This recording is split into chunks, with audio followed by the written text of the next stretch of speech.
Hi, I'm Charlie Collins, and we're talking sport.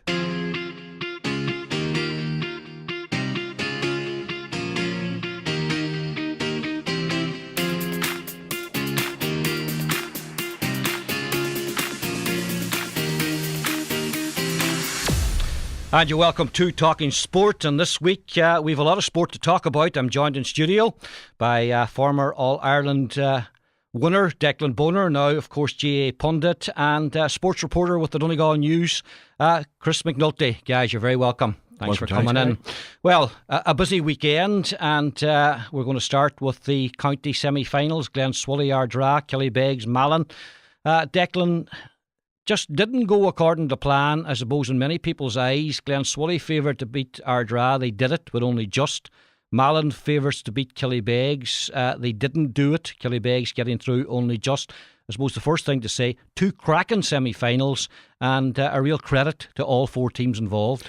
Yeah, I thought last Saturday night's match was absolutely excellent. Glenswilly v Ardra. Glenswilly were the strongest side in the first half. I think maybe 5 points up at half time. But in fairness to Ardra, they went 7 down.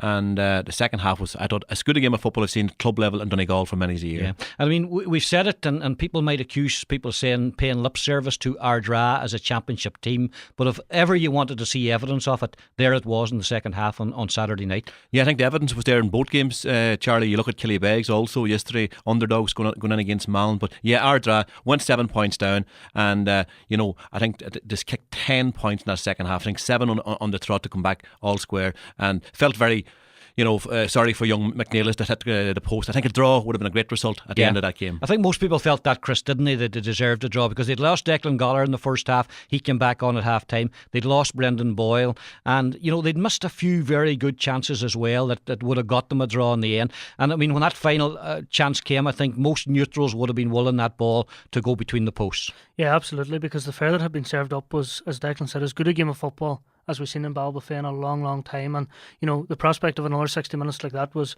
really exciting. And I suppose you mentioned there the fact that Ardra lost their fullback and captain, Declan Gavigan, lost Brendan Boyle. They were also playing without Paddy McGrath, the Donegal star, and also Matthew Maher, another one of their rising young stars. So, I mean, the second half performance from Ardra was amazing, really, because the game had gone from them. Yeah.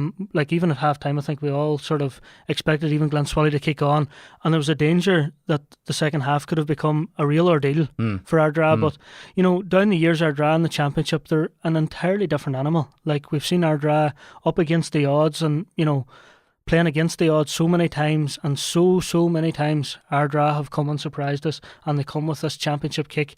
Did it again on Saturday night, and you really do have to feel sorry for poor Peter Oliver. See, it would be easy for us to sit here and say maybe he could have taken it on and gone for a fisted effort, but he stepped up and he had a shot. For 4 inches of an upright, had a replay. Well, I suppose if he hadn't have gone for Declan and tried to pass it, we would have said he should have taken the point himself. Exactly, So and Charlie actually scored a point from the same area, maybe 10 minutes earlier. Yeah. But I think a number of things contributed to Ardra's comeback. For a long stage of the match, and I couldn't understand, they were allowing Philly O'Donnell to kick short, and he was going short. They weren't pushing onto the markers. And for the last 15-20 minutes, I think they may have thrown caution to the wind, and they started all of a sudden classing in the middle of the park. Big Jimmy O'Connell, who was absolutely fantastic, kicked 3 glorious points when he came in. Kennedy, these guys started to drive forward, and all of a sudden Glenswilly had no answers. Yeah. Question marks for Glenswilly. Chris, it was a match that they looked to have won, and we're not going to take away from Ardra's performance in any way. May have thought 7 points up, the job's done, and took the foot off the pedal a little bit, but a real kick up the backside for them. Yeah, it is, Charlie, and it's not for the first time this year that we've seen Glenswilly drift out of games for long periods and going long spells without a score. They were, I suppose, pretty fortunate to get over the line against Kilcar. Kilcar had 3 chances in at a time, and Kilcar really should have come back that day. But for a late kick in Towney, they would have been beaten well in the first league game. Okay, they beat Bundoran well, and again against St Michael's, they sort of let the game from memory drift away from them, and they were in danger again of letting St Michael's come back into that one. So I suppose what Gary McDade and Johnny McGinley and the boys are going to be working on now is keeping Glenswilly focused for the entire 60 minutes. Because I think, Chris, too, when you mention exactly, they can sit down, they'll look at that video of that match, and they have an awful lot of stuff to ponder over. I mean, that second half performance wouldn't be good enough to beat Killybegs. I tried to give two of the Glenswilly boys a bit of comfort and saying, well, listen, you're better coming out of a game like that, having won it, just scraped it, than won it by 10 points. It looked at one stage as if they'd go on to win it maybe by double scores, but it's a shock to the system. and they're not going to go into the final now underestimating Killybegs. No, exactly. I think that's right, Charlie. And as I said, a lot of work to be done there. But when you looked at them in the first half, I mean, it was a route one. Yeah. Michael Murphy, Colin Kelly inside. Young McFadden coming off, and Kieran Bonner was getting a lot of ball in the middle of the field. Gary McFadden, Neil Gallagher, ball was going in there. I was very surprised with our early on that they left Declan Gavigan 1-on-1. Yeah, most county teams, the best players and defenders playing inter-county football, whether it be Cork, Dublin, they double up on Michael Murphy. Our dad didn't do that, and they paid the price early on. Colin Kelly could have had 2 goals, looked very, very sharp in that first half, but it was amazing the second half. Colin Kelly, I don't think, maybe touched the ball for 20 minutes until that crucial score, right, maybe in the 29th minute, that put Glenswilly back in front. Michael Murphy, the very quiet second half, kicked some glorious points in the first half, but again, very, very quiet in the second half. And probably from Glenswilly point of view and Gary McDade's point of view, they'll say, where did it go wrong in that period? They were so dominant for about 40 minutes, that game 45 minutes. Where did it go wrong in that 20-minute spell where Ardra kicked 6-7 points? Questions to ask. Ardra, some of the younger players, Chris, we better mention them, because I thought they had a great second half. Young Shovlin looked dangerous every time he got the ball, and the McNeilises took on the responsibility of taking shots. A couple of wides, but you got to give them credit for having the guts to do it at that stage. Yeah, absolutely. At crucial stage of the game, when Ardra were looking for leaders, I suppose maybe when Brendan Boyle had gone off, and again Declan Gavigan had gone off, there was a worry that they didn't have that leadership. But Conor Classen recently brought back into the county squad, really stepped it up in the second half. Martin Shovlin's pace and that direct running was causing Glenswilly no end of problems. They just didn't have an answer for it. Kenneth Doherty as well, I thought, in the middle of the field really took the fight to Glenswilly. When that game was in the melting pot, Kenneth Doherty really, really stood up and was really counted. As well as you said, you mentioned Brent McNeilis, like 5 points, and he took on a couple of frees that lesser players might have left, or lesser players might have went to go short, but no, he went for it, and he got his reward in a sense that he got his 5 points, and I suppose was a big reason. As well as that, Jimmy O'Connell came off the bench and scored 2 fantastic points. Peter Oliver, we mentioned, really unlucky with that late effort, but scored 2 fantastic points, and all of those young players, and I suppose what we would say about Ardra bodes well for the future in there. Absolutely, no doubt about it. Killybegs, Malin went in as favourites, and I suppose that was the one wee concern there was about them, Declan, after the performance against St Eunan's. Could they do it again? Had that been their final? Could they get up for it? And they were playing a team with no league form, but who've impressed in the championship and have been there before, and like Glenswilly, have been in a final in the recent history, recent past. So, it was all set up for Killybegs yesterday, wasn't it? It was, yeah. And, I think the bookies were offering 9-4 in Killybegs, and that seems a great price now. But Malin, great result against St Eunan's in the quarter final, played extremely well, won the match comprehensively, and did not reach that height yesterday. No. And a couple of things surprised me, Charlie, even when they had a great opportunity. Enda Murphy got a red card, and it was definitely a red card, but I thought the second half, when they got in at half time, that they would have let Declan Walsh be the spare man and he could drive on from there. They didn't do that to give the job to the cornerback, and I think that was a big error on their part. Absolutely. And Chris, they were behind at half time. Killybegs deserved to be ahead, down to 14 men, as Declan said, with Enda Murphy being sent off. When Malin got the goal, I thought, here's the platform for them to go on, because that actually took them from 2 points down to a point up. But in fairness, they never did.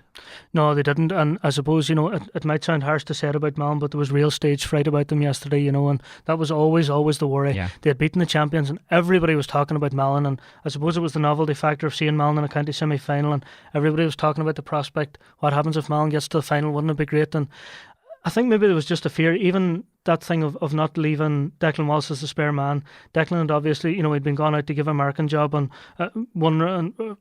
different Killybegs forwards at different stages, and there was probably a fear of taking Declan Walsh off that job to give him the licence. But even at the 14 men, they didn't give either himself or Charlie Byrne, or in fact Michael Byrne, who was playing a very deep role, and his goal probably came from ghosting deep. That's right. And coming into a position until late, caught Killybegs completely by shock. But Malin just really didn't go for it enough, and I suppose they'll certainly look back. It's a phrase Jim McGuinness has used a couple of years with Donegal. Did they leave everything on the pitch? Malin probably wake up this morning and they really be honest with themselves and say no, they didn't. Harsh reality, they only got 8 scores, Declan. I think they scored 3-12 against St Eunan's. That was 15 scores. Killybegs got 11 scores, 14 men for all of the second half and a part of the first. You really can't argue about the result. No, I think overall Killybegs was definitely a better side yesterday, and Enda Murphy, the sending off, very, very foolish. Silly. Yeah, exactly. No need for it. Absolutely no need for it. But in fairness, the one thing about Killybegs, and playing against Killybegs down through the years, and see the type of football footballer that comes out of Killybegs. They're the most naturally very gifted footballers, very comfortable on the ball, whether you're a corner back, wing half back, midfielder or corner forward, very comfortable on the ball.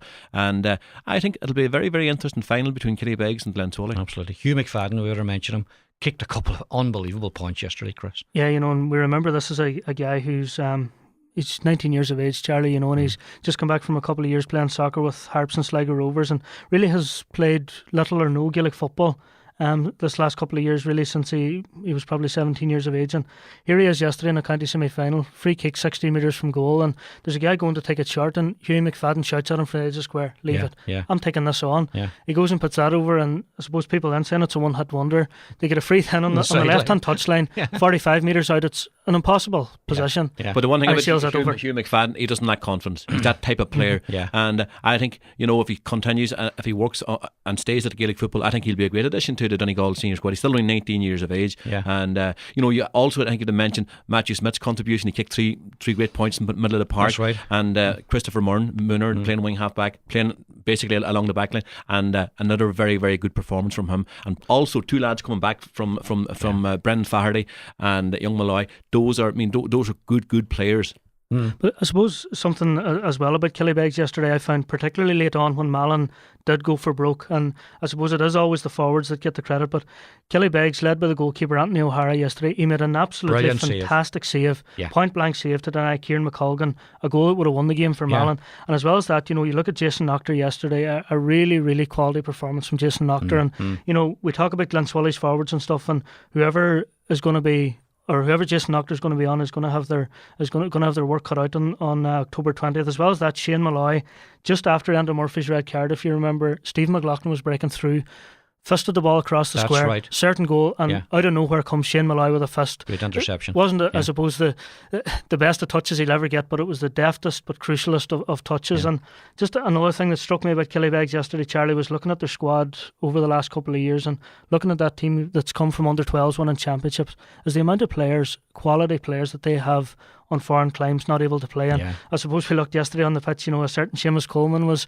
going to out congratulating his former teammate, but even aside from that, so many players. I think this year alone they've lost another 4 players, and these are all quality players. Absolutely. You talk about like the McGinleys, you talk about Shane Boyle, they were on the county squad, and Killybegs definitely hurt by immigration, like a lot of clubs, but you have to hand it to them. The amazing thing is, Charlie, you touch, league form seems to count for nothing. Killybegs played 14, no points, no victories. Ardra struggling at the basement of Division 1 and possibly heading for a relegation playoff.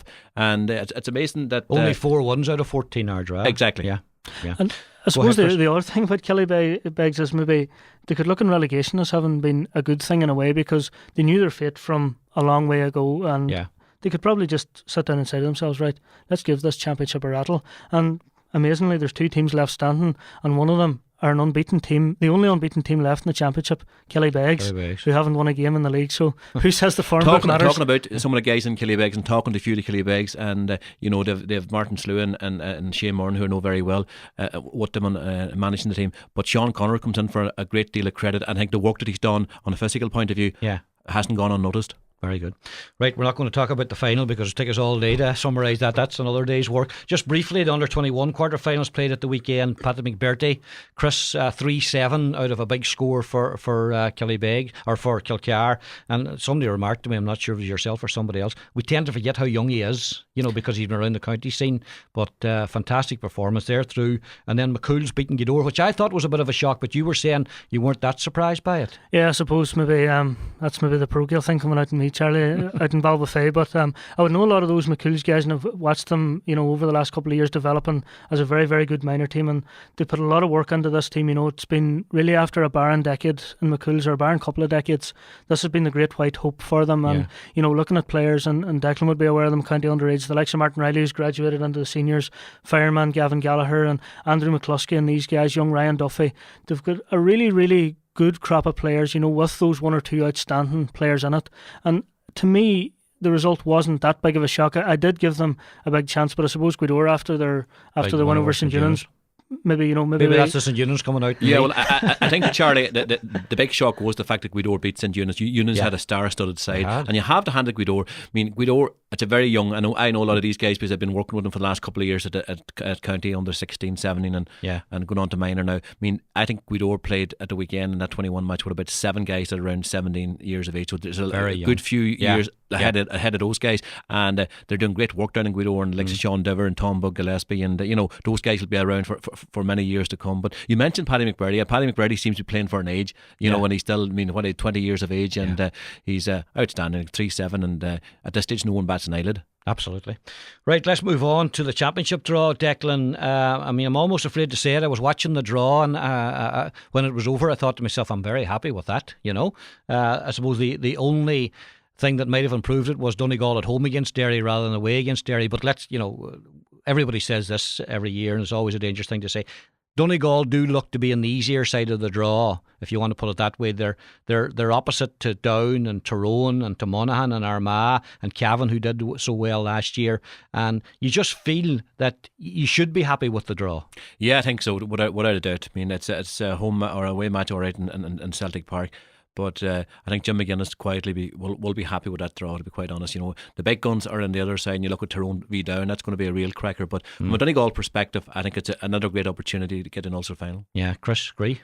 Absolutely. I suppose when the first ball came out of the hat and we saw Tyrone at home, I think we were all closing our eyes and peering through the fingers at what was coming next, but having avoided that, and I suppose we had 3 very tough games this year: Tyrone, Down and Monaghan. We've avoided all 3 of those. We've avoided a Cavan team that everybody says there's got to be an Ulster Championship team in. We've avoided Armagh, and I suppose it's the one thing that's missing from Jim McGuinness's tenures. A victory over Armagh. That bit of revenge over Armagh. Who knows, maybe Armagh could come through that other side, but it's always probably dangerous to be looking maybe 8 months down the line, but you have to say on the face of it, Charlie, it's a good draw for Donegal. Good draw for Donegal indeed. Right, let's move on to things soccer. And so it's the big news, Chris, at the weekend, and I know this is something you've been keeping a very close eye on for a long time, is the Harps situation. Peter Hutton told the players before the game against Athlone that he was handing his resignation. He issued a letter of resignation, which I found interesting because he didn't say an awful lot, but he said enough to suggest that he wasn't going in a completely happy sort of a state of mind. Sometimes a manager feels, right, it's time to go sort of thing. But I think Peter left us wondering what exactly the full story was. Yeah, I suppose from very early last week, Charlie, there was rumblings in Ballybofey that something just wasn't right and that we were going to get news at some stage over the weekend. Last Thursday morning, I got a call very, very early in the morning to say that Peter Hutton had actually been asked to resign from his position, and through Thursday, I suppose as deadline approached, we contacted the chairman and the manager, and there was everybody had gone to ground and stuff, and the players had gone to training as normal Thursday night and were preparing for the game, and all players were then asked to be at Finn Park for 6:30 on Friday evening, even the suspended guys, and they came in and Peter Hutton had announced his resignation. But what we do know is that Peter was spoken to by the club's board of directors last week about his position, so I can only deduce from that, Charlie, that Peter has resigned before he was pushed. And did he go or was he pushed is always a question, Chris, isn't it? Yeah, exactly. And I think from reading this, I think Peter's one of his last lines is that he's gone basically with his integrity fully intact. Yeah. Had he been sacked, I suppose he wouldn't have left with that. So somewhere in there he mentions people who supported him and he wanted us to thank, but he also throws one in there that caught my attention. He thanked those people, but he said others didn't match the desire or determination to see the club reach its potential. So obviously he was having a go with people on the board there as well, Chris. Yeah, and it comes, Charlie, just 2 weeks after he was forced to issue a personal statement on the Sunday night, 2 days after he had basically said what everybody is thinking in Ballybofey, that Harps are at a crossroads, that they've got serious questions to answer. He pulled back in that, but maybe he was told to pull back in it, Chris. Yeah, I think he probably pulled back because people read him wrong and they read it as him having a go at the club, which I don't think he was. No. He was basically saying that Harps have been languishing in the First Division, Charlie, for much too long now, and the club really is at a crossroads. And just looking at Peter Hutton, Peter Hutton is as good a football man as I've ever met. Genuine guy and a legend in the League of Ireland. And I suppose I've been on the Harps beat now for the last few months again and been following him closely. But just looking at a list of names here, Charlie, Peter Hutton was the 11th permanent manager Finn Harps have had since Dermot Keely took the job in February 1996.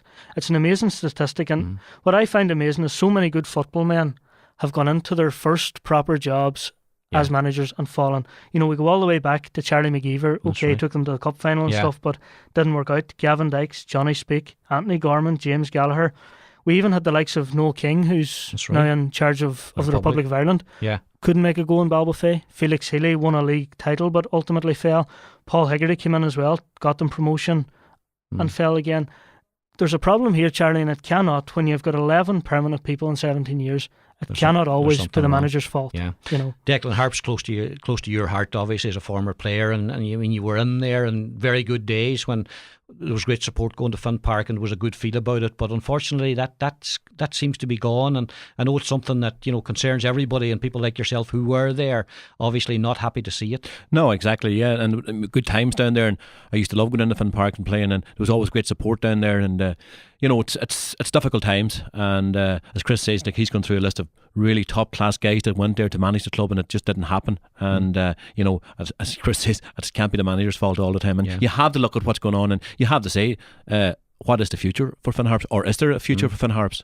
Is it too simplistic to say it's all about money, Declan? If there was enough money there, somebody could drag Harps up out of the first division? Because I've been on the case like you, Chris, saying the first division to me is a waste of time, an absolute total waste of time, because if you're up at the top of it, you might just about survive, but if you're not, crowds are not going to go to watch inferior teams coming to play you, and that's been proven the last couple of years. So is it more deep-rooted than just somebody coming with a pot of gold?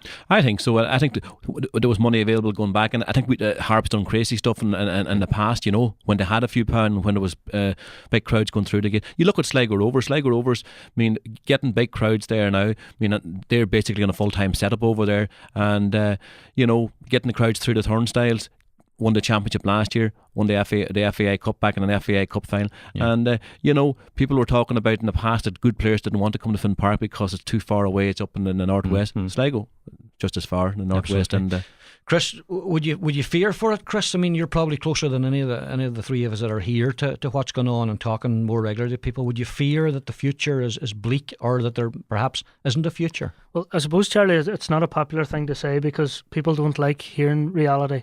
But when you've got a club, Charlie, that is €650,000 in debt, that in itself, and okay, it's not all about money, but we look at some of the figures that have gone through Finn Park in recent years. Like, we had a senior soccer club, Charlie, in Balbafay in 2008 that paid out €17,000 a week in wages. Yeah. Now, crazy.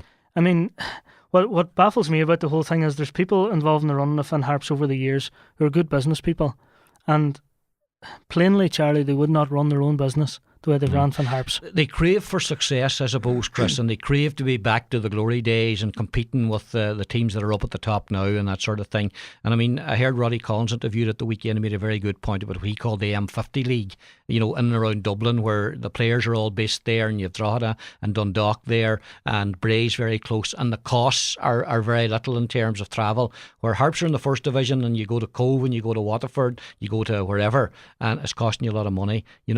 The reality is Harps aren't going to be back to that level again, Chris. No, they're not, Charlie. And even, in the recent months, Harps started this season very, very well, and they were sitting second in the league for a period in May, and I genuinely felt at that stage that Harps would at least be in the mix for promotion, but something somewhere went amiss, and I think you had a stat. They only picked up out of 45 points somewhere. Did I read it, Chris? Yeah, they went into paper today, I think. And they went in, Charlie, to Friday night's game, having taken 8 points out of a possible 45. It was the club's worst first division sequence since 1981. It was horrific stuff. And I suppose going back to the whole thing about Peter, he said 2 weeks ago about the investment and about the budget. The reality this year was Finn Harps had the exact same budget as Athlone Town, who are going to finish about 28-30 points ahead of them in the league. So I suppose maybe looking again at Peter, maybe in a more cold situation, he probably didn't get the best out of his squad. But again, speaking to Kevin McHugh afterwards, he was saying, there was maybe a bit of an attitude problem within the dressing room and stuff. But back to that whole point, Charlie, about where Harps go. Their crowds have plummeted to all-time lows, and it got to a stage, and it maybe became seen as a bit of a running joke where I was actually fit to count the crowd, Charlie, at games, and that's a worrying time where you can actually sit, Charlie, during a game of football and count how many people are at the game. The standard of play at that stage must have been poor, Chris, when you were starting to count the spectators. Well, funny, I was at one of those games and I texted him to see what the crowd was, and he gave me, I think he said about 350-ish, and then there was an announcement that there was 530 something, so I reckon he was a very bad counter. He was only halfway through at that stage, Charlie. But whatever, it's a serious matter, because listen, guys, I suppose, Declan, more so than yourself or Chris, I grew up with Finn Harps. I was old enough to go to Finn Park when the whole thing started. I was there the day the Shamrock Rovers beat them 10-2, and I was there during big glory games, and it was fantastic at that time. If you're interested in soccer, you're in the League of Ireland. It was something new. God rest Fran and of course Patsy McGowan, who's still with us, thank God. They got us into senior football, and it was exciting times. That's gone out of it. And when that goes out of it, particularly in a rural situation like we are, it's very hard to get it back, Declan. It is indeed, Charlie. Yeah. You mentioned Patsy. I played for Patsy for a good number of seasons, and such a character, and larger than life character, and great rounded dressing room, and those big crowds coming at that stage, and I would love to see senior soccer continue in Donegal. Donegal's a great sporting county, and I would love to see senior soccer continuing. But Chris has said it's at a crossroads, and where to from next? Absolutely. Where to, Chris? Yeah, well, I suppose for me, Charlie, and I suppose I grew up in a brief glory period for Harps in the mid to late 90s, where they had won promotion, and, they got to the cup final and stuff, and a lot of big games in Finn Park. But around about that time, there was, I suppose, a bit of dissension in the boardroom, and there was all sorts of rumours about takeovers and moving the club and what have you. They set up the Cooperative Society, which is basically the people who own the club, and it's owned by around, I think, 500 to 520 shareholders. Now, a lot of those people, Charlie, would have bought shares simply because, I suppose, soccer in Donegal Senior was close football. to their heart, Yeah, and of course. Yeah. it was maybe seen as a gesture rather than maybe a want to get involved.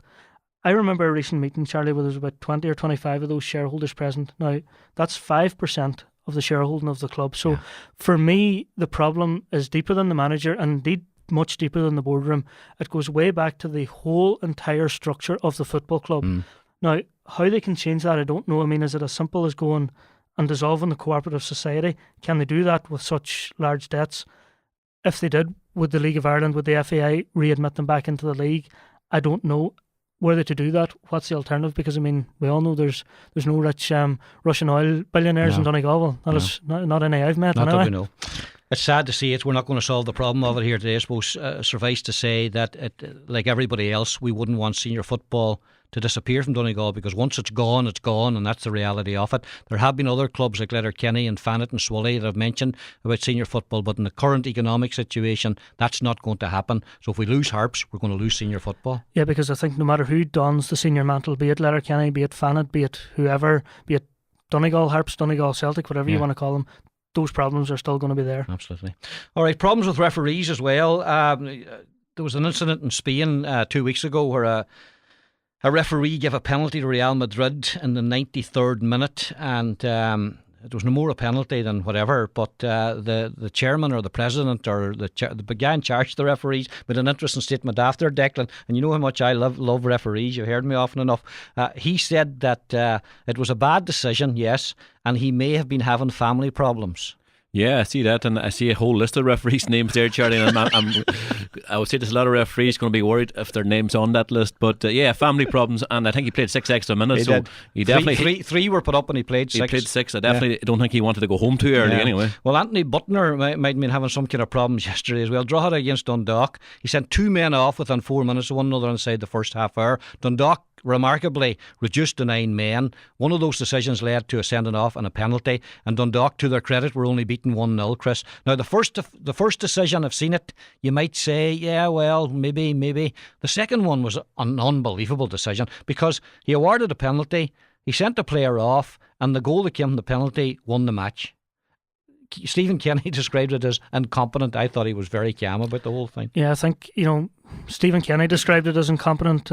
Peter Hutton described it as incompetent a few weeks back when an absolutely horrific refereeing decision saw Finn Harps' Kieran Call sent off, ironically enough, against Drogheda United as well. That's right. Harps were winning the game 1-0 and down to 10 men. Drogheda came back with a late goal, but there's something inherently wrong with refereeing in the League of Ireland, Charlie. You know, I mean, looking at those two decisions yesterday, Darren Meenan, actually a former Harps player, he was there during Paul Higgity's time, but Darren was sent off.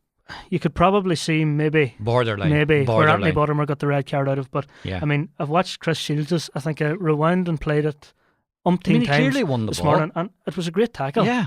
You know, and I mean, the problem I have, Charlie, is there's two linesmen, there's a referee and there's a fourth official. And there's guys in the stand, there's guys everywhere. And where does it end? Like, you know, you've got poor Stephen Kenny deprived of a place in a cup final. He's got his players, his supporters, his directors.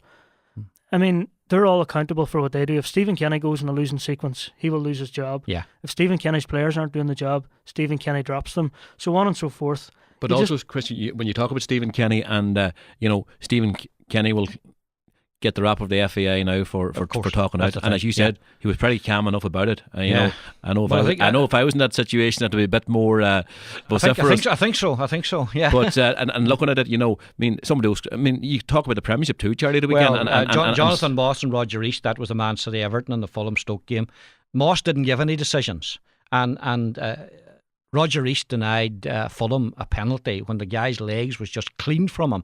And I did a bit of research on him. He's been in trouble before. I haven't seen too much of him, Chris. Maybe that's why we don't, because he probably gets a game and then he's left out then for 6 weeks. But the point I supposed to make, all joking aside, and I know we give out about referees, and you've made it very well, the knock-on effect of bad decisions on players and managers is just something that's not just good enough. It happens, exactly. And you know, you prepare teams, I'm involved in management, and you get teams prepared, you train them as professionally as you can, and all of a sudden a couple of crazy decisions and you're knocked out of a championship, or you're knocked out of an FA Cup semi-final, or you lose Premiership point, and you know, but this has been going on, and it will continue to go on. And you know, we look at Stephen Kenny yesterday. You know, he came out and said that the referee was incompetent. That was his opinion. And Peter Hutton was serving a 3-game suspension, and it was that 3-game suspension, ironically enough, that sort of fast-tracked Peter's decision to resign. You know, why did he get the touchline suspension? Pretty much because he queried what was an absolutely crazy decision. Like on that night, Peter had Michael Funson leave the park with a suspected broken nose. Yeah. Damien McNulty had his 2 front teeth knocked out. No action. Kieran Call reacted ever so slightly to been fouled, and he gets a straight red card. And ultimately, Peter Hutton, could you argue that Peter Hutton has paid the price for his job? Because had Harps won that, there would have been a cup semi-final in Balbafay yesterday with 4,000 or 5,000 people there. That's right. Yeah. Who knows? It's all the question. Let's move on to Chris. I'll just stay with you and I'll come to Declan then, because I know he's very interested in this as well. Young Martin Harley, you did a nice piece on him. I mean, we've been following his career. I think it was Pádraig Breslin and Killybegs that first brought him to my attention a few years ago about how well this guy was doing. He won the Apprentice Championship. He won a Classic, and now he's moving to Marco Butti's stables in Newmarket from Mike Channon. Although I do see he's going to continue to ride for Mike Channon as well. Great career move for a very talented young man. Yeah, it's fantastic. I think maybe about 6 years ago now I first crossed paths with Martin Harley.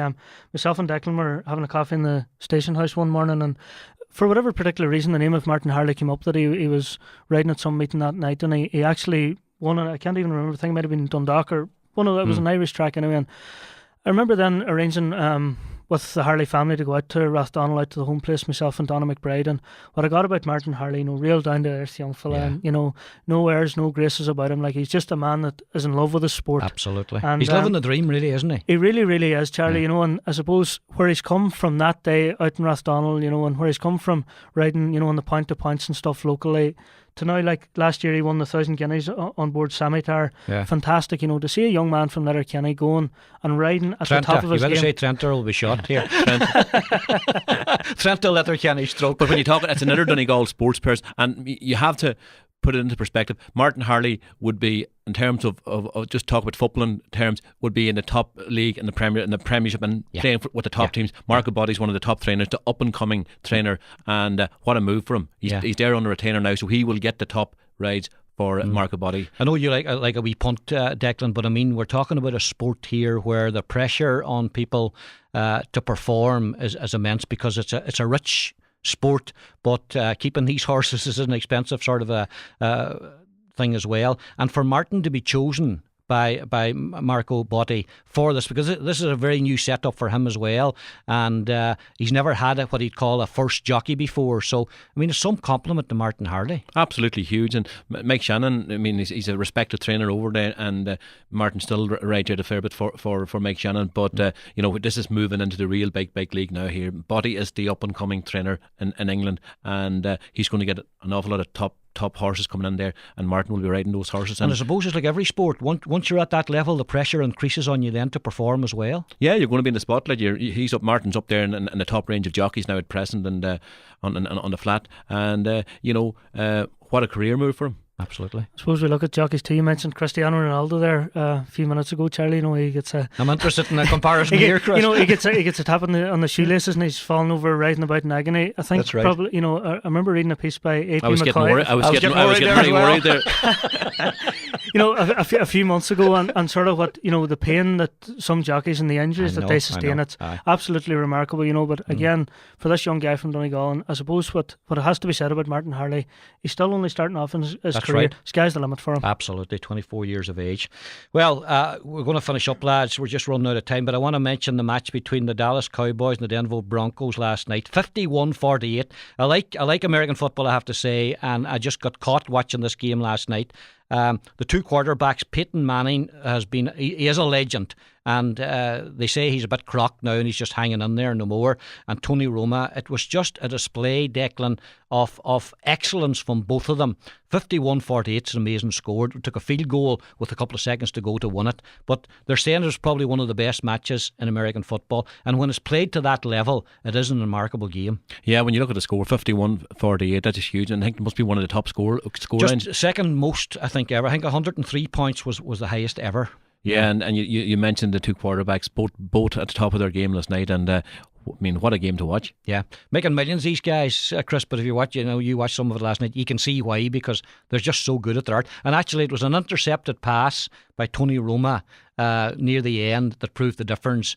One of the Denver Bronco boys dived full length to get it, but even at that stage, he was looking to win the game. Yeah, absolutely. It was, I suppose, a real pressure shot, to call it that. And again, really going back to what we talked about at our own sport, the Gaelic football earlier on. It was a guy just willing to go and sort of put his game on the line and just have a go, But I suppose I love my American football. I suppose being off usually on a Monday, I would sit up late night, sit dollars watching. Just I suppose the weekend was in disappointment for myself. My own team, the Patriots, beaten for the first time yesterday by the Bengals, but it was really enlivened by that game last night. You just could not take your eyes off it, and probably the only disappointment was we didn't get overtime out of it. Absolutely. Just going to mention, Chris, because you were in here with them on our very first podcast with Rory Kennedy. He was part of the management team for Gary Jennings in the Donegal International Rally, and subsequently won the Ulster Rally with them, and they won in Cork yesterday, and that means Gary follows in the footsteps of his fellow for Fermanagh, the great late Bertie Fisher, and won in the Tarmac Championship. And I mean, we've seen Gary come to Donegal since he was a wee lad. Fantastic achievement for him. Absolutely fantastic. And for Rory Kennedy to have links there with both drivers, it's amazing. And again, it's probably become a cliche maybe of this podcast, but it's another guy on top of his sport. And Rory Kennedy, there's been books written about legends of Donegal sport, and Rory Kennedy, quite rightfully, has been included in that. And I suppose we're just looking forward to this weekend, the Harvest Rally taking place down in Gweedore, and I think Gary heads the leaderboard in that with Rory calling the notes. So hopefully a good weekend in store down in Gweedore. Great achievement, Declan, to win a national title. Yeah, exactly. Yeah, and I started to follow it in the last number of years because a number of the West, a few boys from the West are good. Declan Boyle, and Brian, very good. Exactly. And I think they were unfortunate again this weekend down in Cork that they crashed out. I think they lost about 5 minutes, but I think he's driving this weekend also in the Harvest Rally. Right, I won't have you in before us, so I'm going to finish where we started. I'm going to ask the question. I just want a one-word answer. Glenswilly or Killybegs? I think it's going to go down to the wire. I'm going to put my neck on the line and say Glenswilly by the minimum. That's about a 15-word answer to that one. Glenswilly, Chris, Glenswilly or Killybegs? Killybegs. Killybegs, Glenswilly, Killybegs. And Charlie? I'm going to have the cast and vote because my ancestors, my lovely late granny McManus, came from Dorora out in Glenswilly. I'm going to go for Glenswilly. But I'll tell you, I said to Chris yesterday, I was going for Malin all week last week until probably Saturday, and I started to think, I think Killybegs could win this game. just something, I suppose. Look at history. 1995, Dublin won the All-Ireland. Clare won the hurling. Jim Gavin was the manager of Dublin this year. He played in 95. Same with Davy Fitz, who were the Donegal champions in 1995. But the one and only Killybegs, actually, with Mark Herbie Boyle playing, and Herbie still going strong for Killybegs. And who's going to be represented at half-time 25 years down the line, the 1988 Killybegs team, the likes of Manus Boyle and Barry and John Cunningham, John Bangalter, Barry McGowan. So, yeah. We're going for Killybegs. I'm sorry, Charlie, that you actually tipped Glenswilly along with me. I know where that's going to go now. Declan Boner and Chris McNulty, great pleasure having you in studio. Thanks to Tommy from Tommy and Timmy here at Full Tilt Studios at the Mountaintop for looking after us again today. We'll be back next week with more Talking Sport.